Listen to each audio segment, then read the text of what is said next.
Diqqat! Fevral oyi pensiyasini kutayotganlarga ajoyib xabar e'lon qilindi. Assalomu alaykum, hurmatli tomoshabin, kanalimizga xush kelibsiz. Assalomu alaykum, hurmatli tomoshabin, kanalimizga xush kelibsiz. Videoni oxirigacha tomosha qiling, eng muhim tafsilotlar aynan oxirida.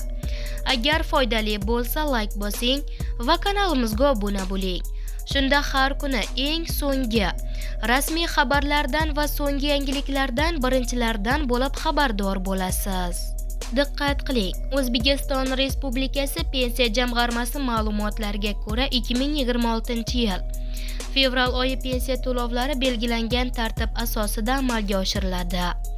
Har oyda bo'lgani kabi fevral oyida ham pensiyalar avvalo bank plastik kartalariga yuklab beriladi. Odatda karta orqali to'lanadigan pensiyalar oy boshida, ya'ni 5-fevralga qadar pensionerlarning hisob raqamlariga o'tkaziladi. Bundan tashqari naqd shaklda pensiya oladigan fuqarolar uchun ham pensiya to'lovlari alohida jadval asosida tashkil etiladi.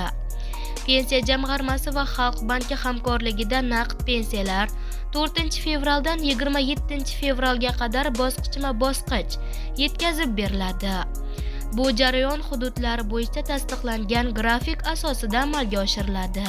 Pensiya jamg'armasi pensiya to'lovlari o'z vaqtida yetkazib berilishi uchun mablag'larni oldindan rejalashtirib, barcha mas'ul tashkilotlar bilan hamkorlikda ish olib boradi.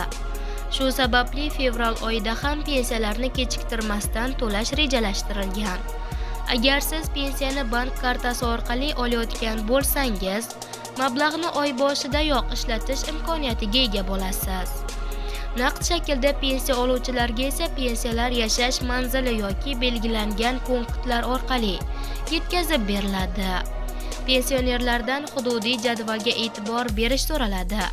Ushbu tartib O'zbekiston Respublikasi Pensiya jamg'armasining rasmiy va doimiy amaldagi to'lov qoidalariga asoslanadi va fevral oyida ham to'liq amal qiladi, deyiladi xabarda.